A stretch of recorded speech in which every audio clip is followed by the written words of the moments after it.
A brief synopsis of Christian 21's information and revelations for the Great Spiritual Awakening following Alison Buzlaz Lightyear, aka C21, Further into the Rabbit Hole Part 2 by Leon George. Sinclair continued from Part 1. What springs to mind when you hear of Project Serpo, for instance? Project Serpo was apparently a human ET exchange program in the 1960s, where 20 U.S. military personnel and scientists went to live on a gray ET planet called Zeta Reticuli. Zeta Reticuli was popularized by the Betty and Barney Hill case. A couple from America were apparently abducted by Greys in the 1950s. These Greys told them all sorts of things and even showed Betty and Barney a star map. But researchers couldn't make sense of the star map. It didn't show any recognizable stars until a school teacher, many years later, looked at the star map and decided to delve a bit deeper. She realized that this gray ET star map was actually showing recognizable stars, but back to front. The star map was as if looking at Earth from a different location.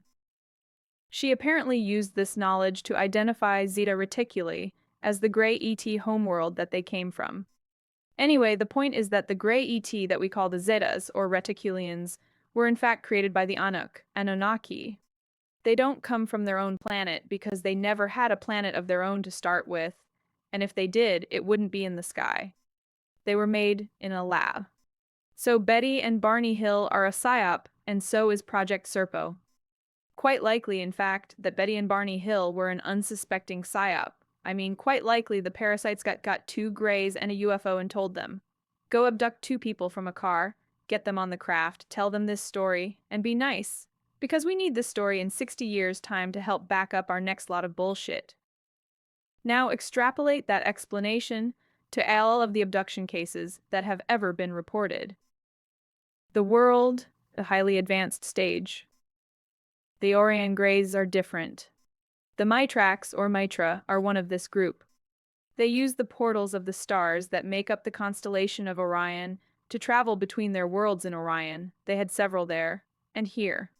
They were created by the custodians as very competent allies, highly skilled geneticists, masters of phasing technology.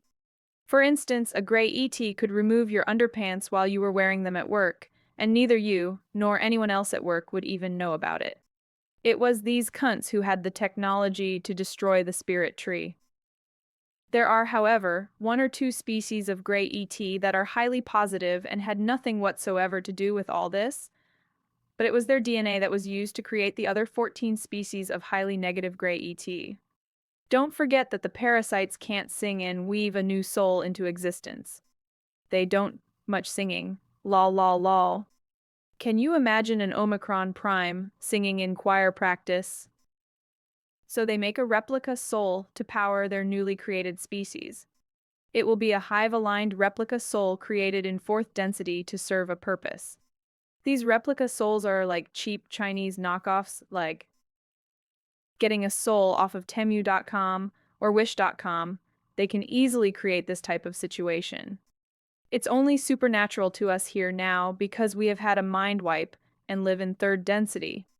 This is all well known about normally back home. It's old news, very old news. NPC souls are created in exactly the same way with the same tech. And just like the parasites who created them, they will be unable to ascend into fifth plus density, because they were created in fourth by fourth density parasites, so obviously NPCs can't ascend. It's the end of the road for NPCs. Don't be sad, even if they were nice NPCs, you will not miss them after.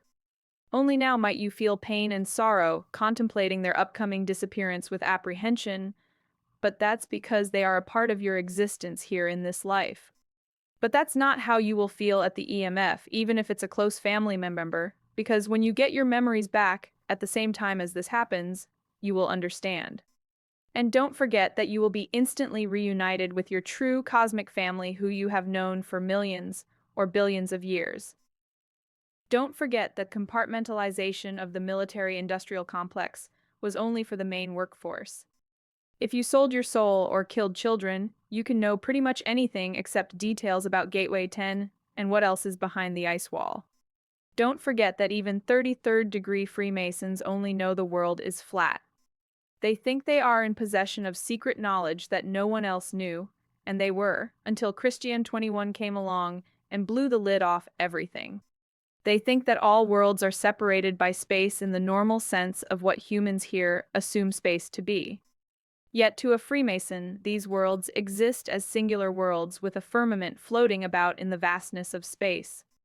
They also think that Mars is somewhere in the sky very far, far away, when it's actually the closest planet to us here. Mars is physically joined to the hip of the outer ice wall of Realm 1. They didn't get told the truth either. They don't know about the physical plane of existence, or any of the other species that live here. They only knew of the parasites and demons, and they didn't know about the occupation or any other realities, just that the world is flat and that God is Satan. Christian 21 brought with him the memory of reality to help reboot your software for the great spiritual awakening. The only people who know more about truth and reality than Christian right now are ET who live outside of this world. Christian has given all this info for free, over 2,000 videos, over 900,000 written words, and answered over 1,000 off-the-bat live questions on every conceivable subject, probably over 1,000 by now, and answered them all immediately without any deliberation. And all the answers make total sense. The proof is in the pudding, and the pudding is between your ears.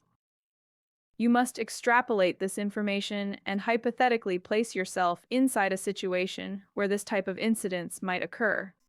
Try to observe it all from the outside if you can, look in on it all, the mud floods, the free energy, Tartaria, the orphan trains, orphanages themselves, UPAs, out-of-place artifacts, architectural splendor of 200 years ago till now.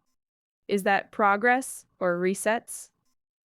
Surely progress would mean that we get better at technology and architecture, not worse. Mudflood soil liquefaction is the same tech used in the dustification of the World Trade Center atrocity, except the World Trade Center was human-created energy weapon tech, and reset liquefaction is ET tech. They were similar technology where two buildings that weighed 500 million tons each were somehow turned to particulate dust because an airplane hit them, and people believed that stupid story. It's like when they told us that all the World Trade Fairs burnt down, but they were made of glass and steel. So how do you set fire to glass and steel when there's hardly even any wood below? There are reports of molten glass running down the steel steps like rivers of lava. Very similar energy weapon technology as the Twin Towers. Nothing new, very old news now. Take The Truman Show, The Wizard of Oz, Westworld, Gulliver's Travels, Alice in Wonderland, Never-Ending Story, and Jupiter Ascending. Mix them all together, and the result is what happened here. Gulliver's Travels was a documentary on Tartaria. Watch it again now with your new understandings, if you have them yet.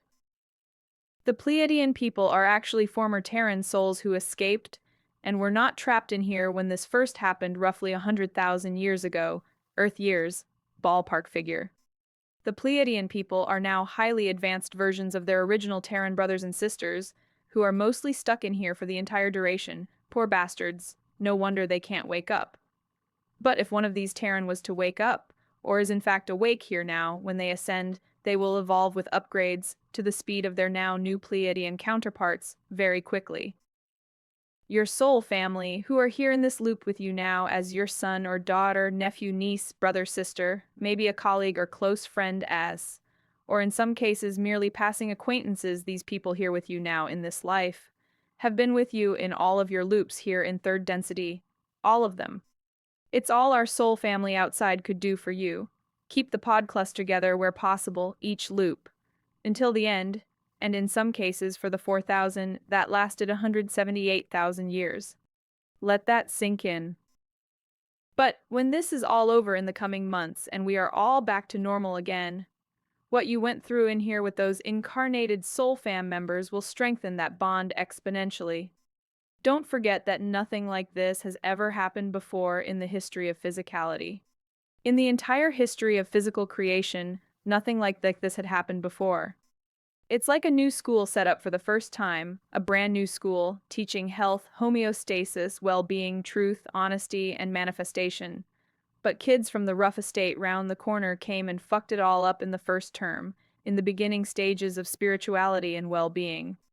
Before the first graduates graduated, it all became soured with greed, lust, sloth, gluttony, pride, spite, hate, competition, and parasitic power struggles. What you have lived through in the last 30,000 plus years, for the majority of souls and 178,000 years in totality, has been a complete aberration of creation itself. It's important to understand that physical life itself is quite a new thing. Physicality is only about 5 billion years old. 5 billion years may sound like a long time, but time itself is also fake. So forget what you thought you knew about time, because time isn't real either. It's another illusion made possible by third density overlays, shortened daylight cycles, clocks and watches everywhere you look, schedules and appointments, all cement in your mind the idea of time as a linear issue. Linear time isn't real. Well, it is real here in third density. Time is elongated, stretched out like an elastic band being pulled apart between one's fingers. Whereas back home, you can understand time in the same way, with the rubber band analogy, except back home, it's not being stretched for you. You do the bending and stretching of time yourself, as and when required. You do it every day multiple times, and it comes as second nature, same as you would step out of the way without thinking if you saw a hazard in your path. It's the same with all your abilities back home. They all come as second nature. You have nothing to learn because you already know it all, it's just hidden from your mind's recall on purpose. But when the EMF comes, you will retrieve all these missing memories instantly, then spend the next few years remembering, as and when required. You will not be given a massive headache by having 178,000 years of memories returned to you instantly for you to be in total shock. No, you will get the memories back in one go, but you will only access them in singular fashion, otherwise it would be too overwhelming. No one is ever late back home, nothing takes longer than expected, and there are no accidents, not ever, not anywhere. The only time someone would expect to be injured, wounded, or harmed would have been in battles with the parasites over you in here. Literally, that's the only time would ever be in any danger. Back home, 1 second of time here in third density is elongated and stretched. Perceptions are regulated by reduced, augmented day and night cycles that are introduced. A clock turning into a pocket watch over the years, then a wristwatch, then a digital clock, then a mobile phone screen displaying the time and date locking in your schedule to a fixed point in time. There are also many thousands of what we call overlays. Overlays are projected frequencies that augment your perception of matter, and they do this in many ways. Overlays are projected by many thousands of what you call in here stars. These stars, all of them, are not what you think they are.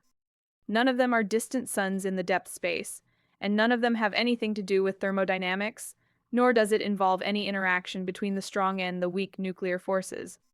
Neither is gravity a concern. Gravity is just a fictional excuse to explain why seawater can adhere to a sphere spinning in space at just under 1,000 miles per hour.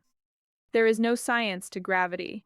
Gravity only exists as a thought form in one's mind. It has no place in reality.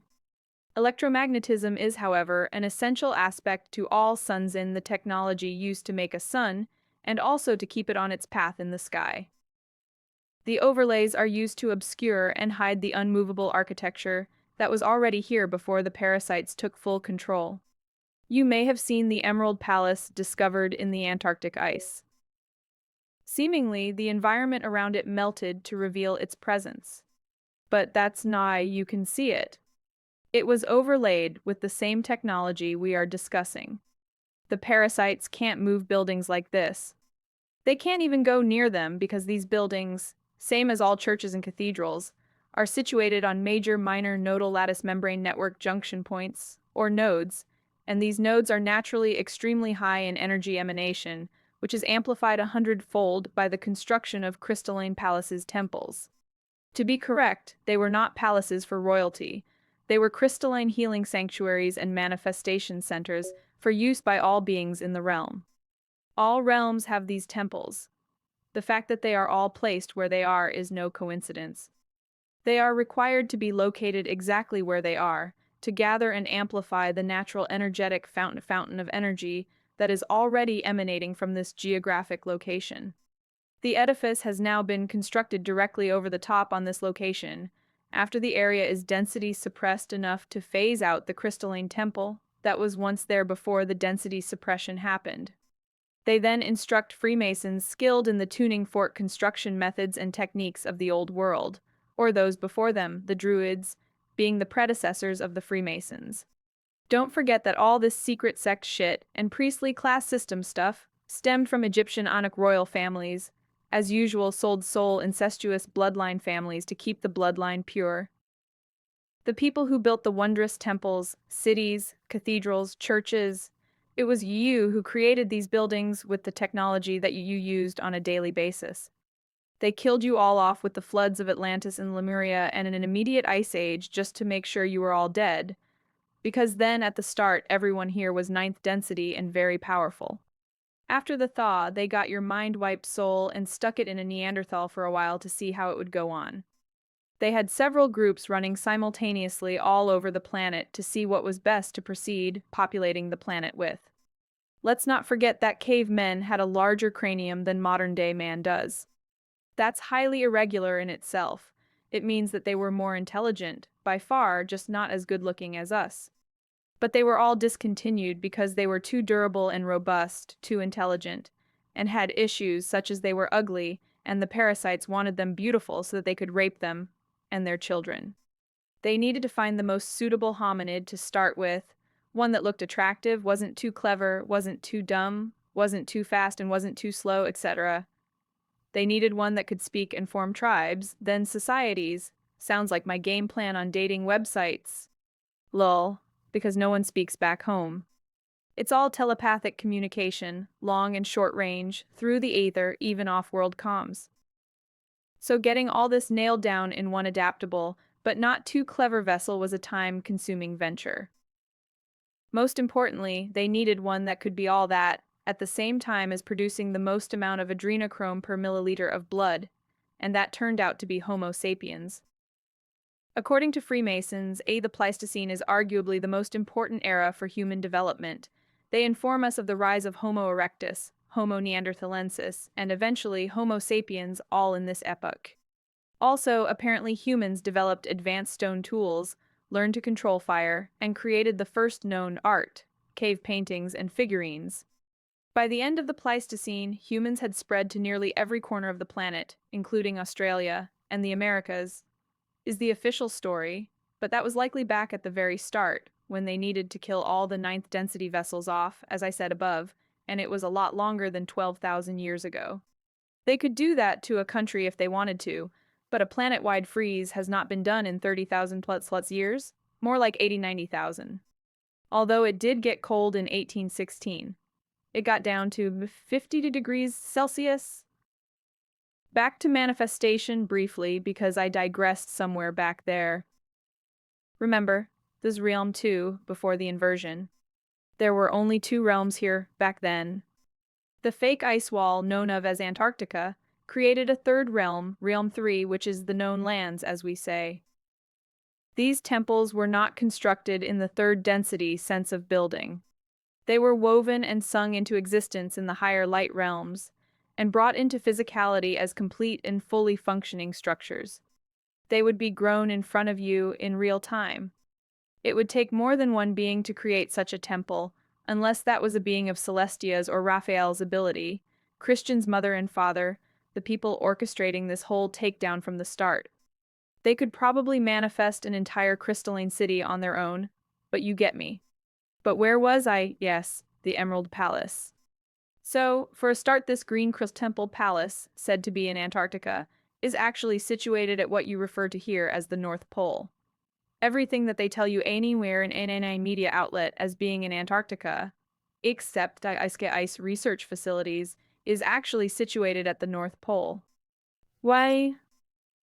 Because that's where Black Rock, Metmeru, formerly the Spirit Tree, is located. And as we can understand, the Spirit Tree, that all realms have right at the very center of their world, is enormously powerful in positive and ultra-high frequency energy. That's just the same energy that the nodal points emanate, as discussed above, but even more powerful.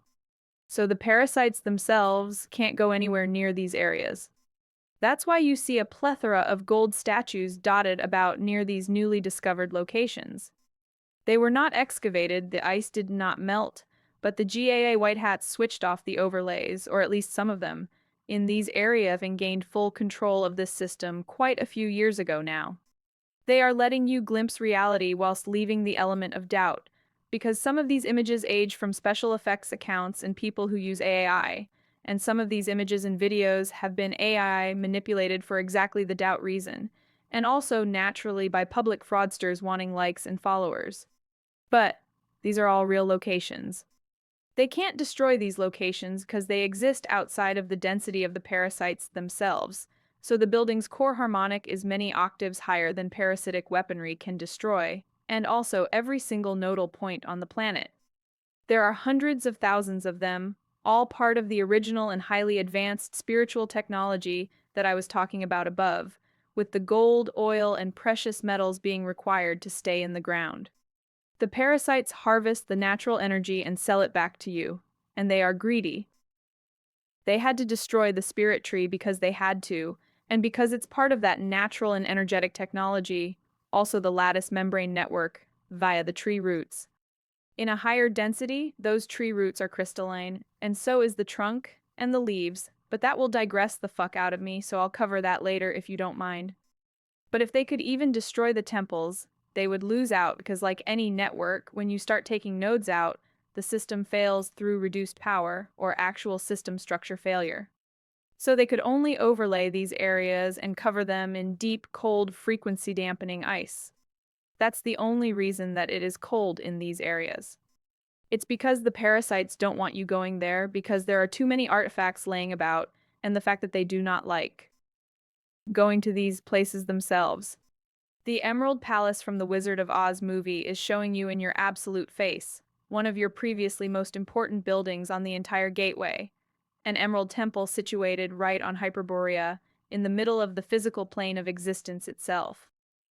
The North Pole is dotted with these structures, so are many other places worldwide. The reason there are loads of gold statues, some small, some huge, some very strange looking, some evil looking, all around them is because the parasites can't enter these places and can't destroy them either. They need to frequency suppress dampen the entire area, and they do that by extracting gold with technology similar to red mercury, more on that later.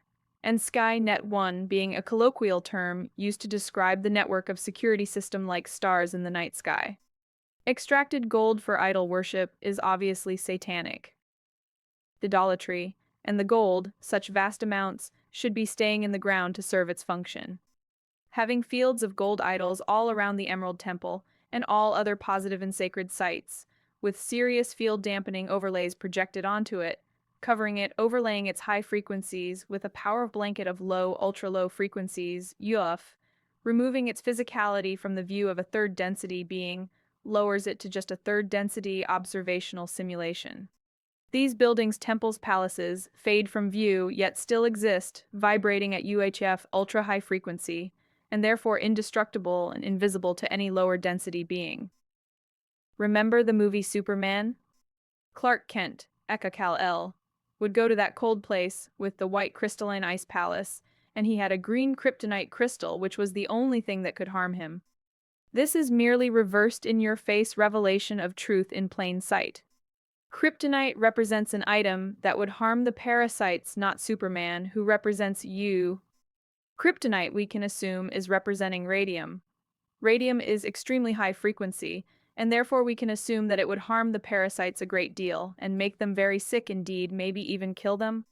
Maybe that's why radium is no longer used to heat homes as it was in Tartarian times, to illuminate areas in darkness, such as Marie Curie wore around her neck on a pendant, ever glowing, never losing luminosity, a soft green luminescence. It allowed her to curl one out at night in her bedpan without shitting on the floor, one would assume. It would not surprise me at all if Marie Curie was a man. She probably hung the pendant of radium off her Prince Albert in her Belle End so she could see where he was going late at night, naked in the galleries of Chateau Don Perignon, whilst en route to the adrenochrome cellars in the basement. Everyone else in history seems to have been a free Martin tranny. And there are not 24 hours in a normal day back home, Back home a day is 3.9 Earth days, and it never gets dark, as in pitch black. Darkness itself is satanic, because it is dark, darky bad, and light a good, so dusk is as dark as it will ever get back home, and one day lasts almost 96 hours, not 24 hours. It's all an illusion, a technological illusion powered off of your own consciousness's understandings of reality, a reality presented to you through schooling and education. There was no truth to any of it, not a shred. This is why we talk about gay perceived knowledge holding people back. Perceived knowledge, religion, and finance are the three strings you must let go of to make a clean exit when the time comes. Otherwise, you will remain here with most others. And when I say most others, I don't mean 10 billion people. By that time, there will only be 520 million people here, max. The rest, 97% of the population, are not what you thought. They're NPCs, inserts, clones, and synthetics, although mostly NPCs. There are also hybrids here with you, serving food in burger joints, working in Tesco's supermarket, teaching your kids, and taking you to work in taxis. It's gonna blow people away when then see what happened and who was in their close proximity for so long. But let me not digress. Where was I? 520 million people left after the EMF, which will happen. World is still locked down for the EBS towards the end of the fake alien invasion, which will be mostly Project Bluebeam, advanced holographic projections. There will be no real UFOs in the sky during the fake alien invasion. It will all be holographic, except benevolent high-density holographic ET tech, and what you know of here as holographic, are very different things. We have all seen the new type of holographic projections used in the Far East in shopping centers and advertising. You may have seen the whale diving out of an indoor basketball court as a presentation. Well, our Soul Fam have much better tech than that 3D junk, and our benevolent tech is located in the valve at Mount Meru Black Rock Hyperborea, North Pole. It's situated there because from that central location, they can project out to the entire realm inside this ice wall. There will likely be some ET craft high up observing the display, but they will not land or interact in any way. They are not stupid. It's fucking double dangerous down here, and they are obviously well aware of this fact. Also, it's not for them to intervene in the human's trauma. For our soul fam is delighted, understatement, that this is all over at last. Don't forget that they remember you. It's you who forgot them. They have missed you, absolute fuck. Imagine not seeing your own children or family for 178,000 years. For them, it's way less than that. Existing outside this ice wall is nothing whatsoever like living inside it. Nothing at all. There will be no ET getting out of UFOs and walking about on the ground. It will all be a well-staged and fake holographic sky battle, only. It will look real though, trust me. Christian said that. Some people will think I lied, Leon. It will look so fucking real that some of them will be triggered and start remembering a reset and what happens. It's just that when the news starts showing groups of people getting abducted on TV by UFOs, 100 or so at a time, literally levitated off the ground and beamed up, they are gonna properly shit themselves in a very big way, mate. This is what they showed me when I was younger, Lee. I remember dreams and visions where I'm really high up, and I can see people running about in terror, down on the ground, packing the car with essentials and speeding off down the road. All of them, Lee, everyone, sprinting, running back and forth, but they didn't know where they were going.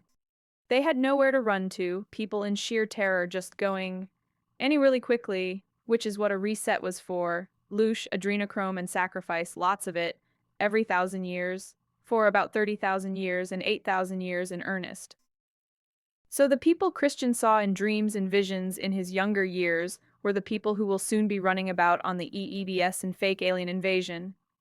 And when they are hit with the EMF, electromagnetic frequency, or flash, 97% of the population will instantly disappear. Let that sink in for a minute. If you were in a football stadium of 5,000 people when this happened, hypothetically speaking, you won't be, but for argument's sake, for every 100 people in that stadium, there would only be 3 people left after the EMF event. Just 3 people per 100 will remain here to heal. Let's say that you are in a block of flats looking down on a crowded plaza full of rioting people. A sky full of UFOs created by Blue Beam turns up, and these 5,000 plus people all shit themselves and disperse at high speed left, right, and center, into, over, and under anything they can find.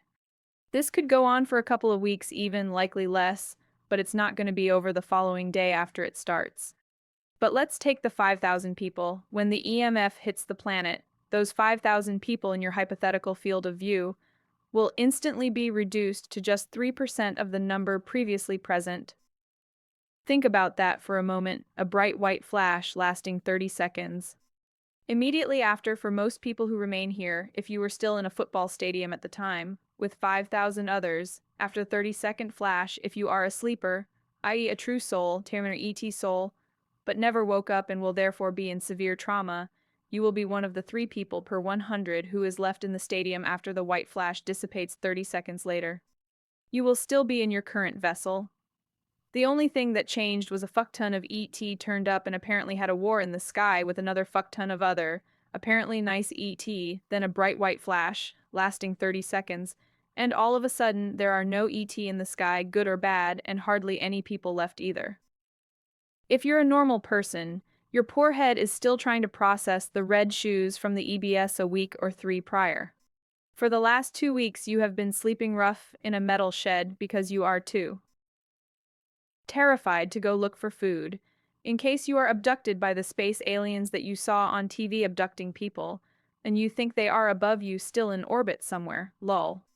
Obviously, most people will not know that these apparent space aliens battling in the sky are merely advanced holograms running a software program and not actual ET in physical craft.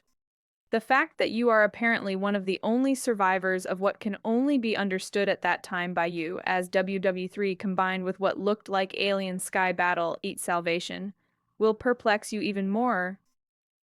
Your head will be spinning, you will be looking at the same scene as 30 seconds prior, but during the 30-second EMF, the realm itself will change. The GAA will strip layers of overlays in that brief time, and you will see a lot of bleed-through scaffolding and semi-pixelated buildings after the light dissipates. It will be devastation and ruin down here on the ground. You will assume that this pixelation is ET energy weapon damage. You will be happy to still be alive, for a short time, double perplexed at your own survival, but grateful you didn't die in the nuke attack. What else could that bright white light have possibly been if not the dreaded nuke? No nuke has ever been made, let alone used, neither would one ever be used. Nuclear weapons are hugely destructive and pollute areas for many thousands of years, making the location uninhabitable, even to parasites. And it took them many thousands of years to build up this asset. Their main means of survival was living off the earth humans' children and sweat at equity. Why would they let any despot lunatic human have access to such devastating weaponry? All the desert glasses found in remote deserts and mountains around the world were not caused by ancient nuclear weapons, no. It was caused by ancient energy weapons, weapons that change molecular and subatomic cohesion of material it touches into other matter. So a tree can be turned to stone, a person or a giant can also be turned to stone. It can fuse incompatible materials together, unifying them as one after being hit with these frequency devices. This technology is a cousin to cold fusion. You may have seen the fossilized hat and the other relic, a fossilized book, separate instances. There are many other fossilized items in private collections and in museum basements, but as most museums will openly admit, things that we can't explain, we can't display, and if we can't explain them, we don't display them. There are many UPAs or out-of-place artifacts, all coming to light these days and from all over the world, and again, obviously some of these are fake, but I know of many myself that I have known about and researched since I was young, way before the advent of modern computing, let alone AI editing software and Photoshop, lol. Indeed, one of the several reasons for the sinking of the Titanic was not just to kill the opposition to the Federal Reserve, being Benjamin Guggenheim, a mining magnate, John Jacob Astor, Third and Matey, who owned Macy's department store in New York, who I totally forget his name right now. I could Google it, but as the RA well know, we don't research anything because it's all bullshit anyway. So if I can't remember a name or a date, I'll explain it and give people the necessary info to find it, such as Matey, who was on the Titanic. Yes! Isidor Straus. He owned Macy's department store in New York. But anyway, that was just one reason that the Titanic went down. Firstly, it was the Olympic that was sacrificed, literally. The Titanic had a sister ship called the Olympic.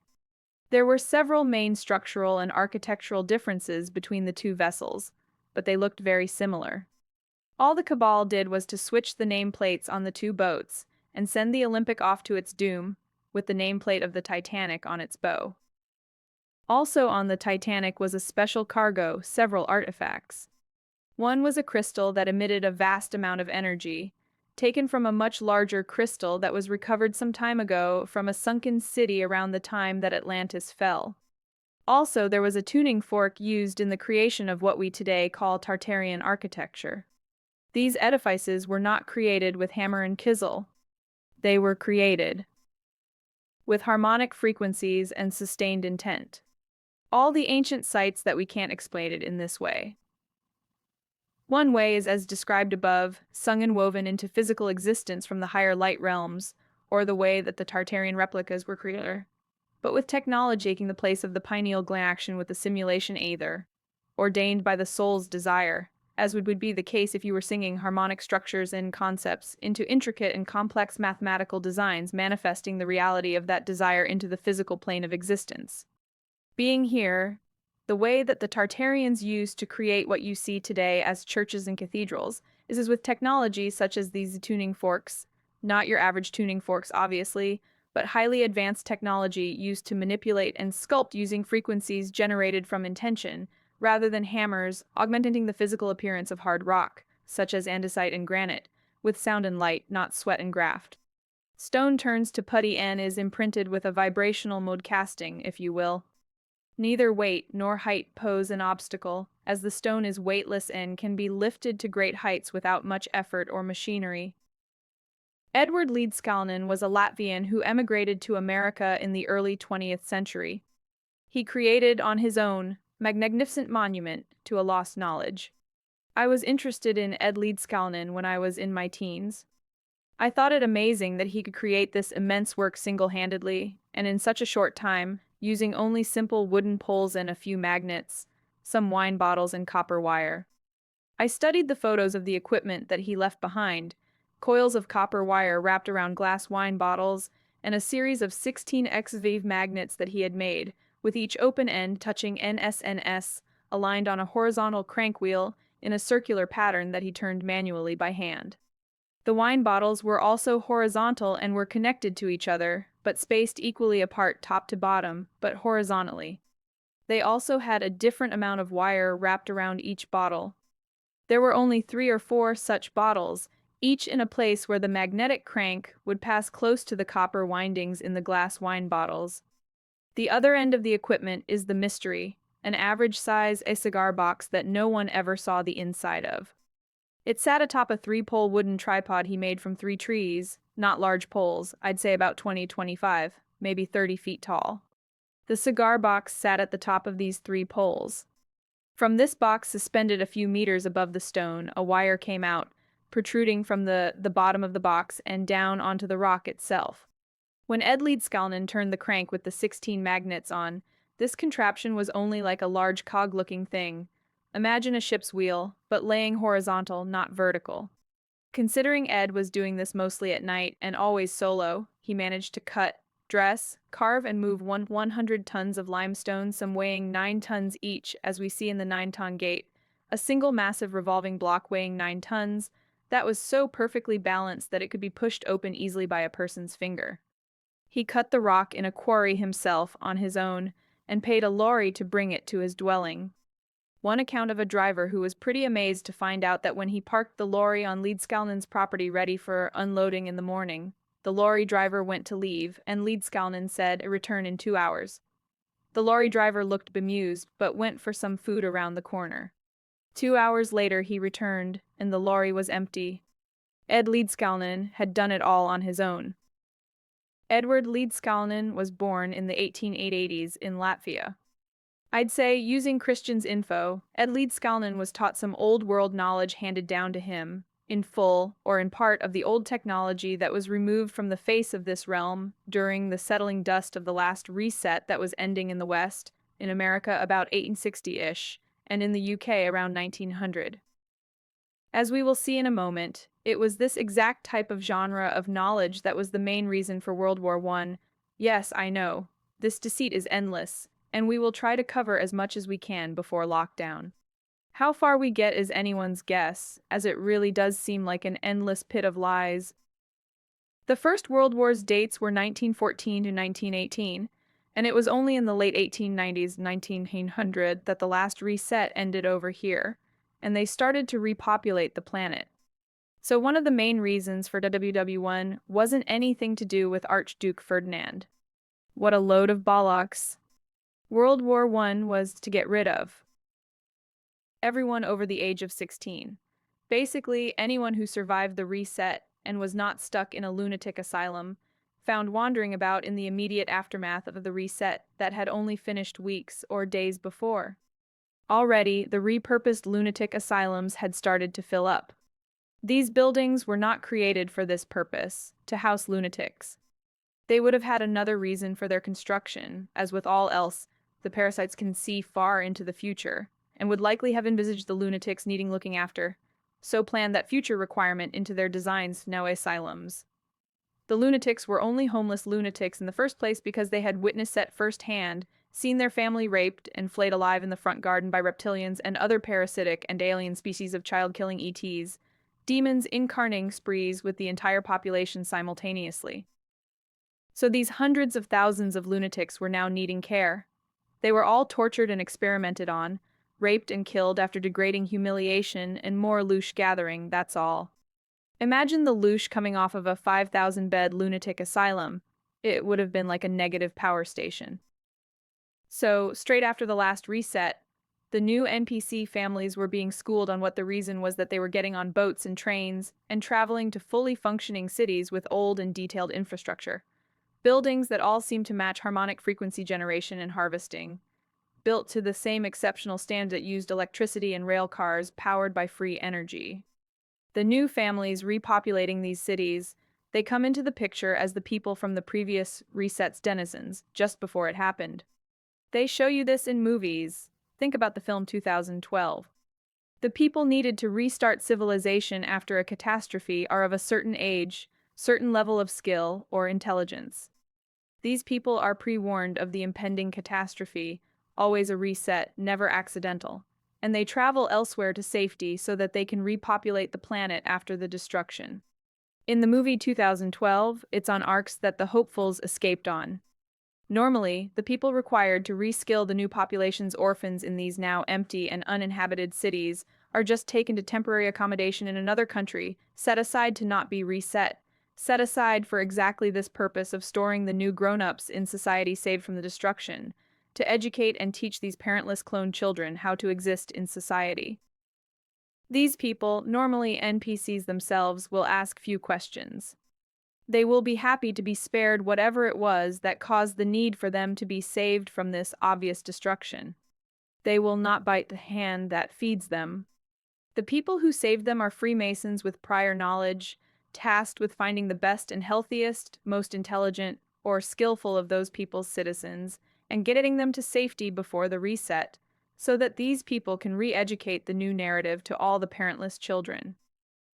The First World War was timed and orchestrated for several reasons, but one of the main reasons was to kill off the people early teens to mid-50s. This group was a threat. Most of the older generation perished already in the reset, same as this time. Old people will have heart attacks at the revelations, whereas previously, old people died of shock of the reset's open depravity. It was the people killed in WW1, for instance. These people were the last children taught the true shape of the earth in schools. Before curriculums and regulated schooling, teacher discretion was a gray area.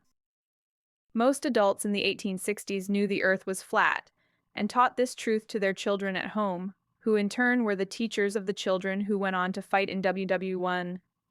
Silling is of information many years or decades before that deletion of history was publicly required by the parasites to pull a new move on the populations. It was all very cleverly thought out indeed. WE1 was used to get rid of 15 to 22 million people who may have old world knowledge, expertise, and herbal experience. Most people did back then. Big Pharma was on the parasite's horizon, so they couldn't have any natural remedies that worked really well with no side effects, when the idea was to make this resets populations sick and reliant on Big Pharma meds. WE1 deaths total. Deaths, around 15 to 22 million. Military deaths, approximately 9 to 11 million. Civilian deaths, around 6 to 13 million, primarily from hunger, disease, and genocide. This ensured that all well-developed countries at that time were involved in the war, which primarily were the allies of France, Britain, Russia, Italy, Japan, US, etc., plus their empires' dominions like Canada, Australia, and India, against the Central Powers of Germany, Austria-Hungary, the Ottoman Empire, and Bulgaria. The conflict began in 1914 and expanded to involve nations across Europe, the Middle East, and beyond, with major fronts in Western Europe, the trenches, Eastern Europe, and the Middle East. This world war utilized all the men of fighting age to give their lives to help erase any vestiges of the old world memory forever, as all the new orphans being distributed over the planet's surface were mostly clones, because they had just harvested the whole planet for adrenochrome, and adrenochrome comes from children and was the parasite's main product of desire. They wait eagerly 1,000 years before each harvest like this, and it is their biggest calendar date of each millennia. So the kids on orphan trains were the newly grown crop, grown in facilities underground in DUMBS. You see, it wasn't just the parents who were killed, tortured, raped, and eaten to death. They ate all the kids too. Those children in the orphan photos are mostly clones. The orphans were created without parents, created in labs in the DUMBS. The entire population on the surface, including all children, are annihilated after being used for sex, food, and satanic fun. That's what a reset is. Stem cells of all the children are taken before sacrifice, and used to repopulate the realm after the dust settles on the reset that just happened, after about 3 to 5 years. They have removed all the free energy tech from the visible landscape, hidden all the things they never wanted you to see, read, or hear, such as the bells. But I'll come to that after, as that will digress me even further. By the way, lunatics were not an unfortunate consequence of the reset. They were an essential and pre-planned aspect. Think about it, it's easy to walk this further in our mind by its obvious and clear necessitation, knowing what Christian has told us about the devious and relentless nature of these parasites and their hatred for humanity. Think about it. They just killed everyone in a reset, raped, tortured, sacrificed, and ate all the children and the adults. All the old people had a heart attack while watching it all, but like I said above, the parasites took stem cells from every single child before killing it, to clone the next generation crop. But these are the seedlings, not ready for harvest. They need to grow into adults yet, to raise the future generations until the next reset in 1,000 years' time, another rise and fall of civilizations. So whatever the lunatic asylums were before, they repurposed easily and quickly into 5,000-bed mental homes, secure prisons, old school FEMA camps, in the same way that Walmart in America is an anagram of martial law. And all have a DUMB below them of some size where containment, organ harvesting, torture, and execution would be a daily occurrence en masse. We can assume that these now lunatic asylums were built by the people of the time, for a completely different reason other than to house the mentally infirm, just as Walmart's original purpose and locations was not to sell bog roll and potato chips. It was what they were needed for in the future which ignited the brand and the outlet locations. So the reason that they needed the lunatics in the first place is obvious when you let your mind go there. This is what I mean about the proof is in the pudding, and the pudding is between your ears. Understanding Christian 21's information makes it easy to see through the bullshit and decode your own mysteries in real time in your own mind. And this is another example. They needed the lunatics, who were shell-shocked and catatonic victims of the reset that would have just ended, and they needed these people in the asylums because they had just killed literally everyone else. And it's gonna take 20 to 30 years before there are all that many more children or adults that you can take for sacrifice in any meaningful numbers for food, sex magic, and so on. But they gotta take care of the demons first, because a top-tier sold soul is hosted by a demon in, a sold soul has no power without a demon. What demons eat? Loosh. What are asylums? 5,000 plus person loosh batteries. Storage for the only available loosh on the planet, save torturing a few cattle here and there. If the demons don't get loosh, rain stops play for the parasites, and their whole system fails because benevolent soul family ET could see this weakness and step in. They had to plan the entire inversion right back at the start, and lunatic asylums were an essential piece of the mechanism of the previous resets beginning. Like when I used to grow weed, I'd need enough to sell, or more importantly, I'd need enough to last me until my next crop in 4 months' time. So, where was I? Edward Leedskalnin famously stated he had discovered the secrets of the pyramids and understood the laws of weight and leverage. His birth year suggests he was a reset baby, likely a true Terran human, or more likely an ET soul. He was partly correct, except the pyramids were not created here with this method, as we said before. They were created in the higher light realms as harmonic tonal frequency architecture, solidified here in third density as overlaid stone.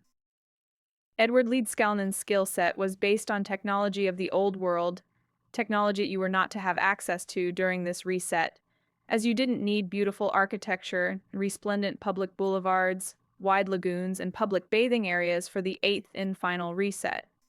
Don't be silly. If you were seeing Tartarian beauty everywhere you went, going from that splendor on a daily basis, you would be very abruptly shocked at the austerity and battleship gray, drab colors of your new 15-minute city FEMA camp lifestyle. So they started taking these buildings out all over the world in a gradual but serious attempt to delete most of Tartaria from the minds of the majority. And majority is the key word here. Don't forget, it's only the NPC majority that is required to gain majority status swaying public acceptance sentiment. 97% NPC is an easy no-brainer majority if you made sure that 97% and 7% will in fact do whatever is best for them. They have been manufactured and programmed to believe and recite what is told to them by those who they personally perceive to be in control of or administrators of the accepted and societally acknowledged public opinion and narrative at national and international herd level. So we can envisage this in people putting a mask on because a security guard said to, or a teacher informing parents of new measures at the local school, or a thick-as-fuck nurse advising people to get the shot, flatten lives to save the curve. You're all in this together. There is no safety for them outside of the herd's protective encampment. The perimeters of the mind camp. Mind camp! Lol. Sounds like a book that Adolf Hitler wrote. Defined by social conformity like cerebral boundaries, where the mind of a non-player character may not roam freely, not without potential castigation, and self-planted intrusive thoughts of herd betrayal and the potential ostracization that it could lead to, not being allowed ground grandmouse anymore at Christmas because you believe in space aliens and deep state genocidal governments. Or, I suppose we'll have to get vaccinated or we can't go on the family holiday next year. Or, everyone at work is going to the Christmas bash. If I don't have the jab, I'll be the only unvaccinated person there and I will feel different. These are all variations of this mentality, MK Ultra societal programming at its finest, on malleable subjects fed nutrientless foods that are poisoned, breathing air that is poisoned, drinking water that is poisoned, thinking poisonous thoughts and carrying out poisonous deeds just to survive. They are pickled in toxicity at every angle, mentally, physically, and emotionally. Most people are socially inept, having the social and interpersonal skills of a Satsuma. They are scared to death of committing to a conversation on anything other than two things: the standard herd-accepted narrative or their chosen topic work, usually, or sport. They may have an interest in mechanics and cars, fishing, whatever, but they do not carry on a conversation outside of those limitations, generally speaking. However, there are always exceptions to the rule. Because they don't have any depth in their words, there is no courage in their convictions. It's all mainstream narrative nonsense because they have never thought about anything at a deep level before. They are not self-aware and have no internal monologue. They are more like the collective, thinking in uniform, scripted, non-cognitive chains of non-predetermined non-coherence, than self-aware thinking men and women. They are thinking what the next person thinks just because it saves them having to risk thinking and accidentally getting it wrong.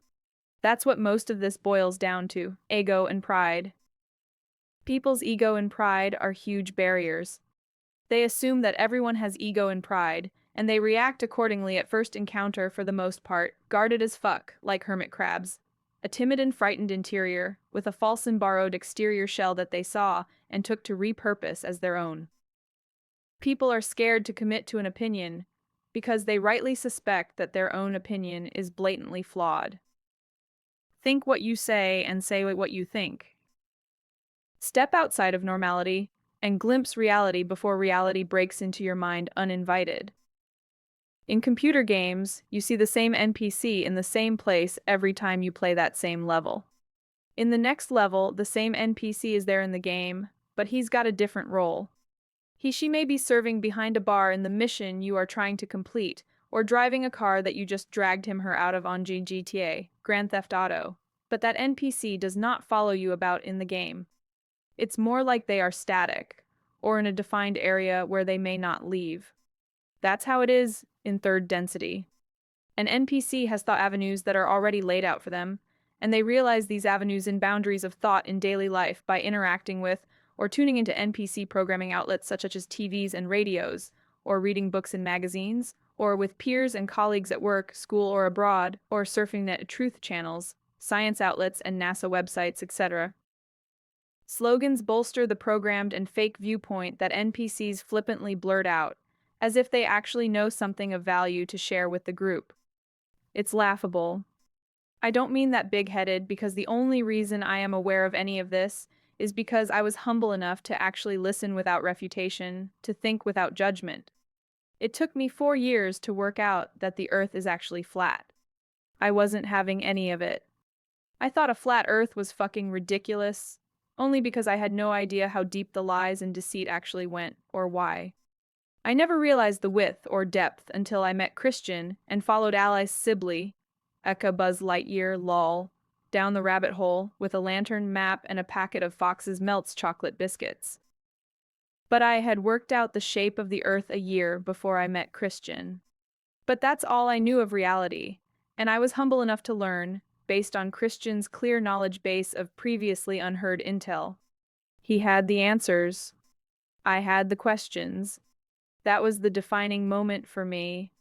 I only had questions after studying this for 43 plus years, whereas Christian only had answers, no questions. He'd answered all the main ones by the time he was 25 years ago. I saw that for what it was immediately, long before we physically met. Sorry, I digressed again. I was talking about architecture. That's why architecture is so drab these days, like all modern architects are working from the same ugly plan. Whereas in Tartarian times, they were all working from the same beautiful plan. And that is exactly what's happening. Architects know what councils want to see built because council heads are all 33rd degree Freemasons singing from the same parasitic hymn sheet that worldwide Freemasonry is. They are one people. Freemasons are void of color, creed, or religion, bound in secrecy by Satanism and child sacrifice. It's not rocket science, eh? And the councils get orders from the ministers in Parliament, who are all child-killing Freemasons as well. Orders and new policy is sent down the cesspit of command from the top down. Architects have meetings with town planners and contractors. The town planners are under 33rd degree Freemason oversight. They know what is expected to get approval in design parameters. Large construction companies are also owned, controlled, or guided by the deep state cabal. The really big construction companies are mostly Freemasons as well. So if you are a large building contractor, building homes and offices all over the country, and you get a massive job with a specification sheet and the plans, you are not arguing about the beauty and aesthetic appeal of the finished edifice with the people paying you to carry out the build. They decided already what they wanted. You're not going to argue about how square it all looks and utterly depressing. You're not going to point out that Romanesque turrets in white marble would look nicer than concrete. You just want to be paid lots of money and the opportunity to do a good job to get the next large contract for 20,000 homes in Essex over the next 10 years. They are working to a plan that is designed to gradually reduce your expectations of not just architecture, but the fabric of life itself. What life is all about as a society in general. Things were taken away from you, downgraded and subdued, ready for the eighth reset. The sky event will end at the start of the EMF, so there will be no blue beam UFOs in the air at this time, and none landed. You are running on pure adrenaline, just like you see in disaster movies, no sleep, and sheer terror. There will be other groups of people forming collectives, trying to work out what actually happened and why they alone are still alive. They will bond in groups and search for food together, more permanent shelter and firewood, etc. Don't worry, at this time there will be no marauding gangs robbing people and raping women. That's would have happened. You got spared that.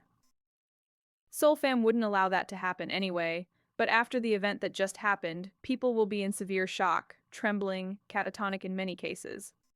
But be very quiet. No animals will be here, no birds chirping, no background noise whatsoever. All animals and children automatically ascend, as they have done nothing wrong, and their heads are not filled with pointless information that is affecting their judgments. Some children from loving families who are not NPC will stay. Don't forget that many children here are obviously also NPCs, but it's almost impossible to tell in children because they have no firm opinions that give NPC status away, as they are still learning the basics, and most likely they, like I, disagreed with most of it anyway. They also have no deep-seated pride to cling on to, no particular or defined understanding of finance and monetary value, and likely they are not too religious yet either, especially not these days in 2026. At this point in time, after the EMF, people who were devoutly religious will mostly have killed themselves, or had heart attacks, or they are no longer religious whatsoever. The religious NPCs will obviously have evaporated into the aether as pixelation dust. They even show you this in movies, because the EBS will make it clear in no uncertain terms by its very nature and content that a God clearly does not exist. Why Allah, Jesus, Muhammad, God, or whatever religious deity they supported? How could that loving entity allow billions of children to be sacrificed for 30,000 years? The EBS will not inform people that, hi everyone, God was fake. Just thought we'd let you all know. No, the unequivocal nature of the EBS, its deliberate intent, detailing the people involved, which was basically everyone since before recorded history that has ever been in an incapacity.